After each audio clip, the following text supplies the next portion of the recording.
2024 को बरनपुर के हीरापुर थाना अंतर्गत नरसिंह बांध इलाके में कच्चू बागान में एक पिता पर आरोप लगा था कि उन्होंने अपनी नाबालिग बेटी के साथ बलात्कार कर गला घोंटकर उसकी हत्या कर दी थी। इस घटना में आसनसोल अदालत द्वारा आरोपी पिता को 2 दिन पहले ही दोषी करार दिया गया था। आज आसनसोल अदालत के जज ने पिता को फांसी की सजा सुनाई। इस बारे में सरकारी पक्ष के वकील ने बताया कि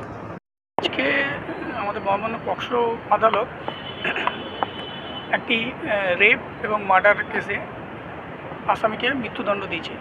এই মামলায় ঘটনাচক্রে যিনি ভিকটিম তিনি হচ্ছেন আসামির নিজের মেয়ে, বয়স ছিল 14 বছর। 12ই মে 2024 রাত্রেবেলায় খাওয়া দাওয়ার পর ভিকটিম তার বাবা মা এবং ভাই বোনদের সঙ্গে শুতে যায়। পরের দিন 13 তারিখ সকালবেলায় উঠে ভিকটিমের মা দেখে যে ভিকটিমের মুখ অবধি চাদর দেওয়া। ওনার সন্দেহ হয়, উনি চাদরটা সরায়। চাদরটা যখন সরায় তখন দেখে যে ভিকটিমের নাক এবং কান দিয়ে রক্ত বেরোচ্ছে এবং গলায় একটা কালশিটের দাগ। এরপর ভিকটিমের মা চিৎকার চেঁচামেচি করে। অদ্ভুতভাবে ভিকটিমের যিনি বাবা মানে অভিযুক্ত তার কোনো আনইউজুয়াল রিয়াকশান ছিল না, বরঞ্চ সে ইনসিস্ট করতে থাকে মাকে যে পুলিশ ডেকে লাভ নেই, হসপিটালে নিয়ে গিয়ে লাভ নেই, নাহলে আমরা ফেসে যাব। কিন্তু ভিকটিম এরপর চেঁচামেচি শুরু করে, নিজের আত্মীয়দের জানায়, যারা বাড়ির যারা মালিক তাদের জানায়, তারাও এসে চাপাচাপি করাতে অবশেষে ভিকটিমকে হসপিটালে নিয়ে যাওয়া হয়। তাতেও আসামি টোটো চালক সে নিজের টোটোতে নিয়ে যায়নি, একটা অন্য টোটো করে নিয়ে যাওয়া হয় এবং হসপিটালে ডাক্তার ভিকটিমকে মৃত বলে ঘোষণা করে। এরপর পোস্টমর্টমে যেটা পাওয়া যায় যে ভিকটিমকে শ্বাসরোধ করে খুন করা হয়েছে এবং খুন করার আগে তাকে রেপ করা হয়েছে।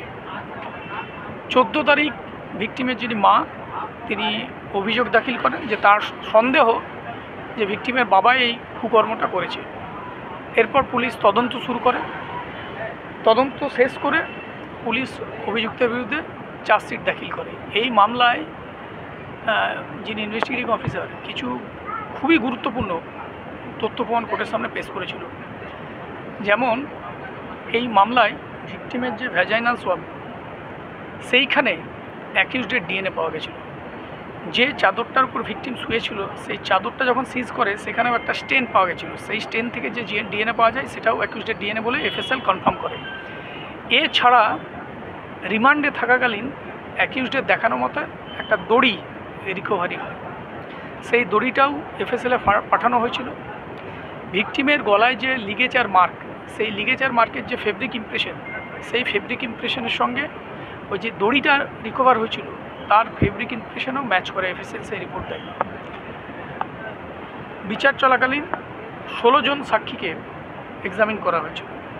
এফএসএল এক্সপার্ট, ডাক্তার, আয়ো, নির্যাতিতার মা, তার কিছু ফ্যামিলি মেম্বার, আরও কিছু পারিপার্শ্বিক সাক্ষী, সমস্ত সাক্ষ্য শোনার পর পরশু মহামান্য আদালত আসামিকে, এটা আরেকটা গুরুত্বপূর্ণ জিনিস, তদন্ত চলাকালীন আসামি ম্যাজিস্ট্রেট সাহেবের সামনে কনফেশনও দিয়েছিলেন।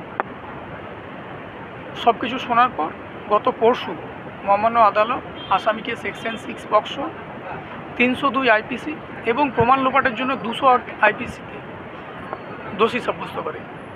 আজকে পানিশমেন্ট পয়েন্টসে মানে সেন্টেন্স পয়েন্টে হিয়ারিংয়ের দিন ছিল। সব পক্ষকে শোনার পর মহামান্য আদালত আসামিকে সেকশন 6-এ ফাঁসির সাজা শুনিয়েছে, 302 আইপিসিতে ফাঁসির সাজা শুনিয়েছে এবং 201 আইপিসিতে 7 বছরের সশ্রম কারাদণ্ড এবং 50,000 টাকা ফাইন, অনাদায়ে আরও 1 বছরের কারাদণ্ড শুনিয়েছে। এবং এই মামলার নির্যাতিতার নেই, নির্যাতিত যে মা তাকে সরকারকে আদেশ দিয়েছে ভিকটিম কম্পেনসেশন স্কিমে তাকে 5 লক্ষ টাকা ক্ষতিপূরণ দেওয়ার জন্য।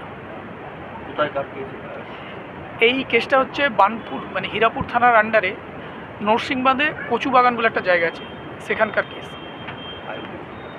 এই মামলা তদন্তকারী অফিসার ছিল সাব ইন্সপেক্টর শুভাশিস ব্যানার্জি। এইটা ধরুন 12ই মে 13ই মে যে ইন্টারভেনিং নাইট তখনকার ঘটনা, যেটা ডিটেক্ট হয় 13 তারিখ সকালে, 13ই মে 2024 এবং 14ই মে 2024 এই মামলা রেজিস্টার হয় এবং আজকে হচ্ছে 2025 আগস্ট মাসের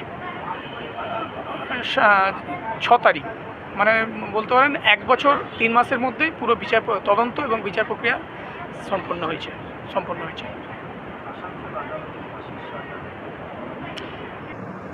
आसनसोल से बीजू मंडल की रिपोर्ट, PVTV न्यूज़।